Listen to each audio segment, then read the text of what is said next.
आ रहा हूं। अब हम कभी अलग नहीं होंगे। बचाओ, मुझे बचाओ, मैं जिंदा हूं।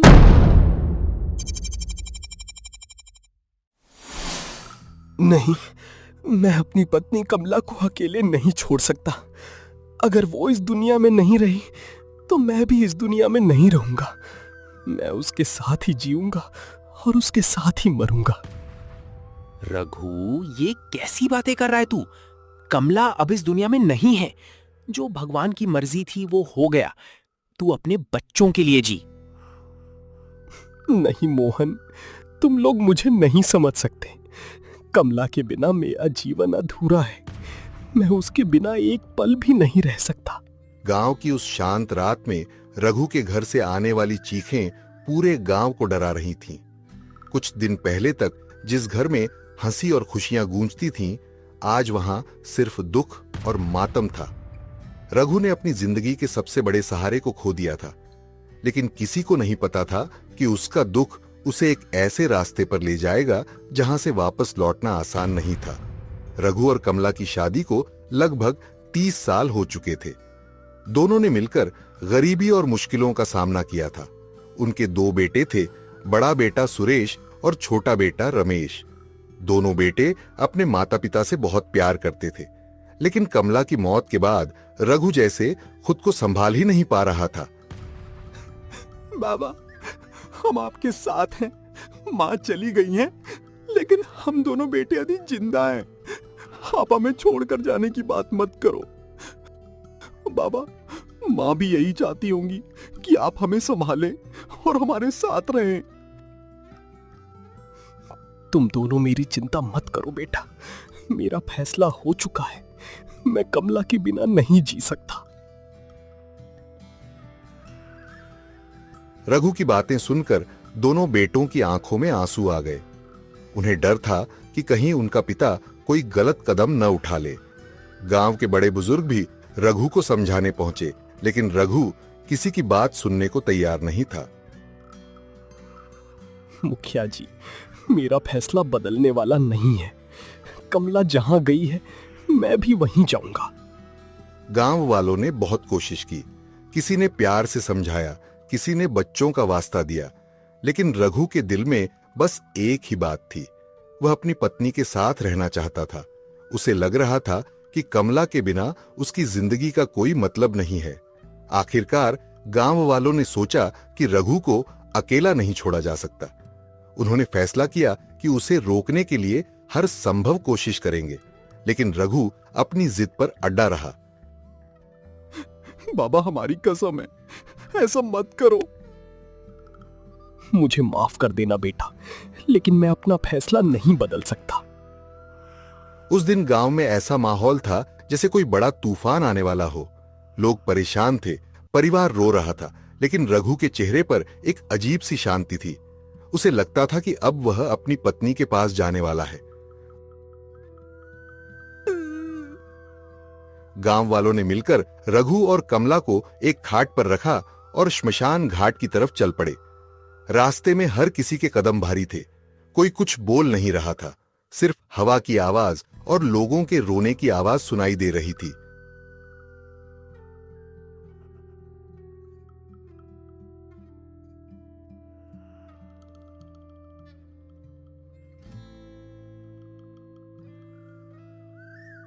रघु, आखिरी बार सोच ले, अभी भी समय है।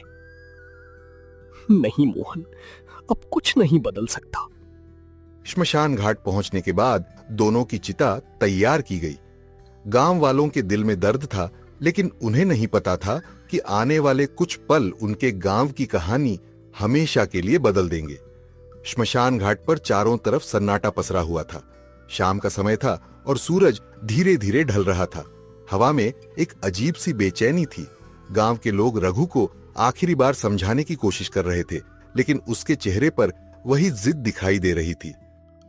रघु, भगवान ने तुम्हें जिंदगी दी है।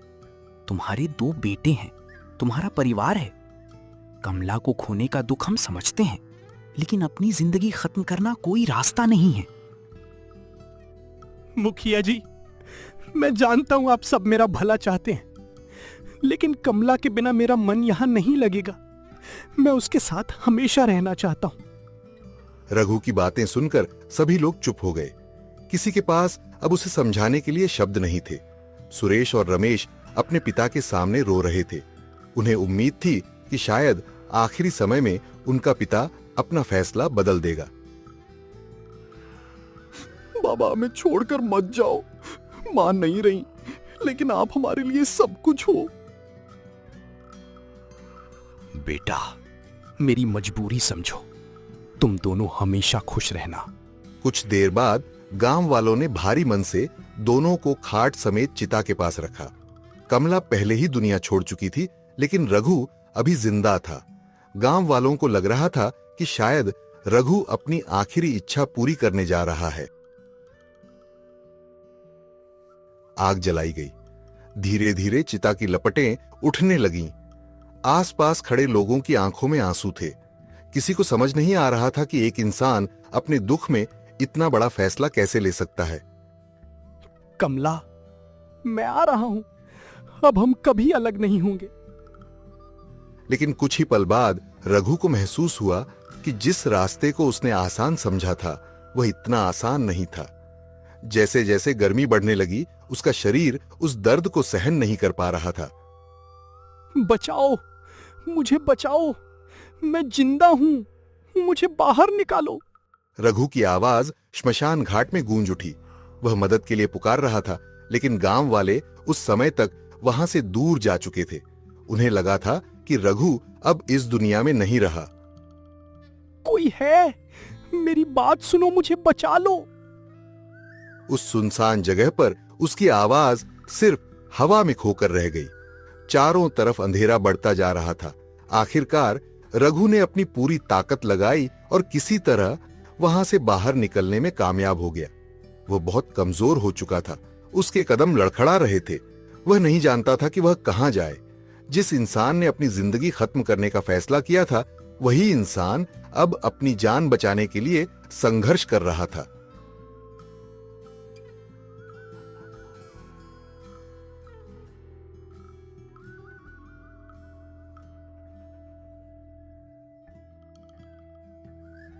कमला, मुझे लगा था मैं तुम्हारे पास आ जाऊंगा, लेकिन शायद मेरी किस्मत में अभी कुछ और लिखा है। रघु धीरे धीरे चलता हुआ श्मशान घाट के पास खड़े एक पुराने पेड़ तक पहुंचा। वह इतना थक चुका था कि वहीं पेड़ के नीचे बैठ गया। रात गहरी होती गई, लेकिन रघु वहीं बैठा रहा। उधर गांव में लोग अपने अपने घर लौट चुके थे। सभी यही सोच रहे थे कि रघु भी अब इस दुनिया में नहीं रहा। गांव में दुख का माहौल था। लोग कमला और रघु की कहानी को याद कर रहे थे। रघु जैसा इंसान मैंने नहीं देखा। उसने अपनी पत्नी से बहुत प्यार किया था। प्यार अपनी जगह है, लेकिन जिंदगी की कीमत भी समझनी चाहिए थी।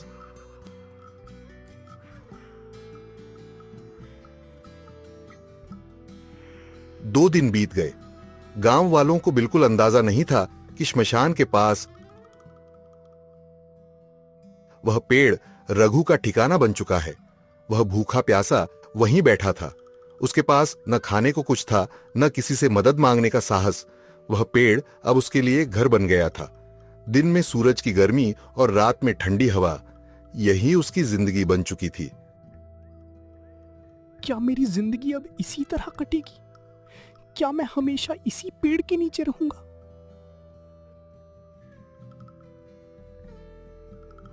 एक दिन सुबह रघु का बड़ा बेटा सुरेश की पत्नी सीता खेत की तरफ जा रही थी।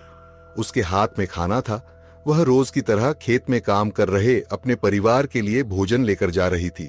उसे बिल्कुल पता नहीं था कि आज का दिन उसके जीवन का सबसे डरावना दिन बनने वाला है।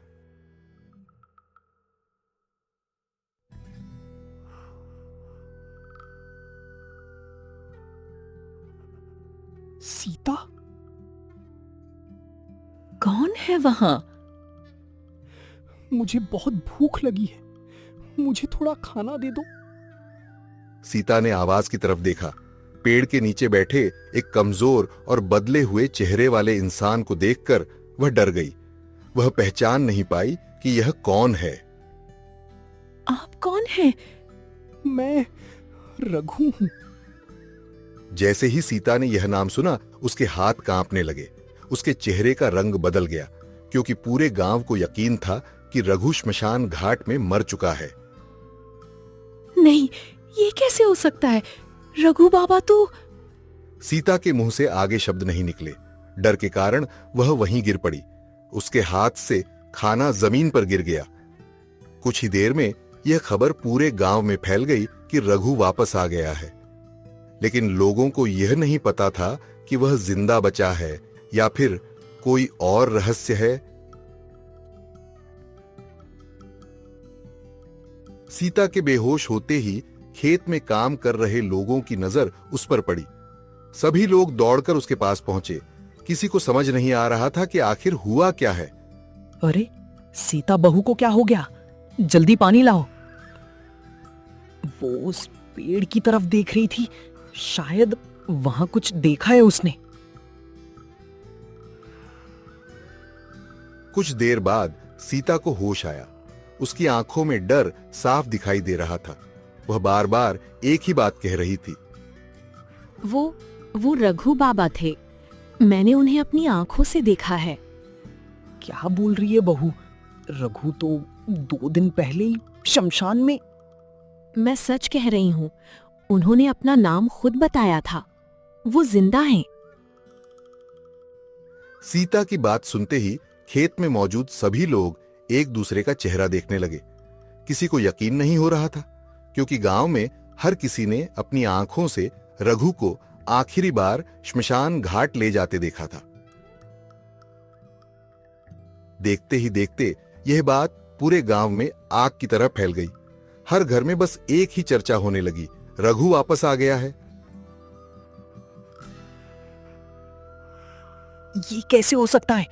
जो इंसान चिता पर चला गया था, वो वापस कैसे आ सकता है? कहीं वो कोई आत्मा तो नहीं बन गया? लोगों के मन में डर बैठने लगा था। किसी को नहीं पता था कि रघु के साथ असल में क्या हुआ था। कुछ लोग उसे भूत मानने लगे और कुछ लोग इसे कोई चमत्कार कहने लगे। उधर पेड़ के नीचे बैठा रघु इन सब बातों से अनजान था। उसे सिर्फ भूख और अपनी जिंदगी की चिंता थी। वह नहीं जानता था कि गांव में उसके नाम से डर फैल चुका है। काश मैंने उस दिन अपने बेटों की बात मान ली होती। अब मैं कहां जाऊं? किसके पास जाऊं? रघु के मन में पछतावा था, लेकिन अब हालात बदल चुके थे। गांव वालों के लिए वह एक जिंदा इंसान नहीं बल्कि एक रहस्य बन चुका था। कुछ दिनों बाद गांव में एक बड़ा कार्यक्रम रखा गया। पूरे गांव के लोग वहां इकट्ठा हुए। खाना बन रहा था, लोग बातें कर रहे थे और माहौल खुशियों से भरा था। लेकिन किसी को अंदाजा नहीं था वहां कौन आने वाला है। तभी भीड़ के बीच एक कमजोर और पुराने कपड़ों में एक आदमी धीरे धीरे चलता हुआ आया। किसी ने उसे पहले ध्यान से नहीं देखा। मुझे भी थोड़ा खाना दे दो, बहुत भूख लगी है। मैं रघु हूं। जैसे ही रघु ने अपना नाम बताया, वहां मौजूद लोगों के चेहरे डर से बदल गए। कुछ लोगों के हाथ से प्लेट गिर गई, कुछ लोग पीछे हटने लगे।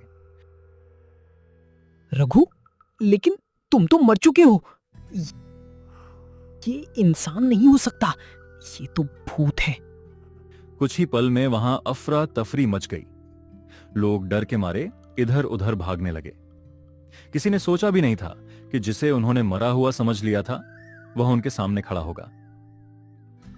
रुको, मेरी बात तो सुनो। मैं भूत नहीं हूं, मैं जिंदा हूं। लेकिन डर चुके लोगों ने उसकी एक बात नहीं सुनी। रघु ने चुपचाप जमीन पर रखा खाना उठाया और खाने लगा। उसके चेहरे पर दुख था, गुस्सा नहीं। खाना खाने के बाद वह उसी पुराने पेड़ की तरफ वापस चला गया जहां पिछले कई दिनों से उसका ठिकाना था। पीछे गांव में सिर्फ एक ही चर्चा रह गई थी, रघु मरकर भी वापस कैसे आ गया। धीरे धीरे यह अफवाह पूरे गांव में फैल गई कि रघु अब इंसान नहीं रहा। लोग कहने लगे कि वह अमर हो गया है और अब एक भटकती हुई आत्मा बन चुका है। लेकिन सच्चाई कुछ और थी। रघु के बच जाने का रहस्य अभी किसी को पता नहीं था। सिर्फ एक इंसान था जिसे शक होने लगा था कि इस कहानी में कुछ छिपा हुआ है। वह था रघु का बचपन का दोस्त मोहन। मोहन को विश्वास नहीं हो रहा था कि उसका दोस्त भूत बन सकता है। उसने फैसला किया कि वह खुद जाकर उस पुराने पेड़ के पास जाएगा और सच का पता लगाएगा। रघु मेरा दोस्त है, मैं जान कर रहूंगा कि उस रात असल में हुआ क्या था। अगली रात मोहन हाथ में लालटेन लेकर उस पुराने पेड़ की तरफ निकल पड़ा। चारों तरफ अंधेरा था, हवा तेज चल रही थी और पेड़ों की आवाजें डर का माहौल बना रही थीं। जैसे जैसे मोहन पेड़ के करीब पहुंच रहा था, उसका दिल तेजी से धड़क रहा था। उसे नहीं पता था कि वहां उसे भूत मिलेगा या उसका पुराना दोस्त। रात का अंधेरा पूरे गांव पर छा चुका था। चारों तरफ सन्नाटा था। दूर कहीं कुत्तों के भौंकने की आवाज आ रही थी और ठंडी हवा पुराने पेड़ों से टकराकर एक अजीब सी आवाज पैदा कर रही थी। उसी अंधेरे रास्ते पर मोहन हाथ में लालटेन लिए धीरे धीरे उस पुराने पेड़ की तरफ बढ़ रहा था जहां रघु पिछले कई दिनों से रह रहा था। हे भगवान, बस यही उम्मीद है कि मेरा दोस्त जिंदा हो और मैं उसे सही सलामत देख सकूं। मोहन के मन में डर भी था और दोस्ती का भरोसा भी। गांव में सभी लोग रघु को भूत मान चुके थे, लेकिन मोहन का दिल इस बात को मानने के लिए तैयार नहीं था। उसे लगता था कि इस कहानी के पीछे कोई ऐसा सच है जिसे किसी ने जानने की कोशिश नहीं की। कुछ देर चलने के बाद मोहन उस विशाल पुराने पेड़ के पास पहुंच गया। पेड़ की छाया बहुत डरावनी लग रही थी। मोहन ने अपनी लालटेन ऊपर उठाई और चारों तरफ देखने लगा। रघु, अगर तू यहां है तो सामने आ जा। मैं हूं तेरा दोस्त मोहन। कुछ पल तक कोई जवाब नहीं आया। मोहन ने फिर आवाज लगाई, रघु, मैं जानता हूं तू मुझे सुन रहा है। तभी पेड़ के पीछे से एक कमजोर आवाज आई, मोहन। मोहन एक पल के लिए डर गया, लेकिन जैसे ही उसने उस आवाज को पहचाना, उसकी आंखों में आंसू आ गए। रघु, तू सच में जिंदा है? हाँ मोहन, मैं जिंदा हूं। मैं कोई भूत नहीं हूं। मोहन धीरे धीरे रघु के पास गया। उसने देखा कि रघु बहुत कमजोर हो चुका था। चेहरे पर थकान थी, कपड़े पुराने हो गए थे और आंखों में बहुत दर्द था। ये सब क्या हुआ रघु? पूरे गांव में तेरे नाम का डर फैल गया है। सब कह रहे हैं कि तू मरकर वापस आया है। मोहन, मैंने उस दिन बहुत बड़ी गलती कर दी थी। दुख में मैंने अपनी जिंदगी खत्म करने का फैसला कर लिया था, लेकिन भगवान ने शायद मुझे एक और मौका दिया। मोहन चुपचाप रघु की बात सुनता रहा। अब उसे समझ आने लगा था कि रघु के साथ कोई रहस्यमयी घटना नहीं हुई थी, बल्कि वह एक बहुत बड़ी गलती के बाद जिंदा बच गया था। तूने किसी को बताया क्यों नहीं कि तू जिंदा है? मैंने कोशिश की थी, लेकिन जब मैं गांव के पास गया तो लोगों ने मुझे देखकर डरना शुरू कर दिया। मुझे लगा अगर मैं वापस गया तो मेरे बेटे और परिवार को भी परेशानी होगी। रघु की आंखों से आंसू निकल आए। उसे अपने की पर पछतावा था। उसे याद आ रहा था कि उसके बेटे उसे रोक रहे थे, लेकिन उसने उनकी बात नहीं मानी। मोहन, मैंने अपने बेटों का दिल दुखाया। मैंने सोचा था कि कमला के बिना मैं नहीं जी सकता, लेकिन आज समझ आया कि मेरे बच्चों को भी मेरी जरूरत थी। गलती हर इंसान से होती है रघु, लेकिन अब तुझे वापस जाना होगा। तेरे बेटे आज भी तेरा इंतजार कर रहे होंगे। मोहन ने रघु को हिम्मत दी। दोनों ने फैसला किया कि सुबह होते ही गांव जाकर सबको सच बताया जाएगा, लेकिन उन्हें नहीं पता था कि गांव वालों के मन में डर इतना बढ़ चुका था कि सच बताना आसान नहीं होगा। अगली सुबह मोहन रघु को लेकर गांव की तरफ चल पड़ा। रास्ते में रघु बार बार रुक जाता था। उसे डर था कि उसके बेटे उसे देखकर खुश होंगे या उससे नाराज। जब दोनों गांव पहुंचे तो कुछ लोगों की नजर उन पर पड़ गई। देखते ही देखते लोग इकट्ठा होने लगे। देखो, रघु वापस आ गया।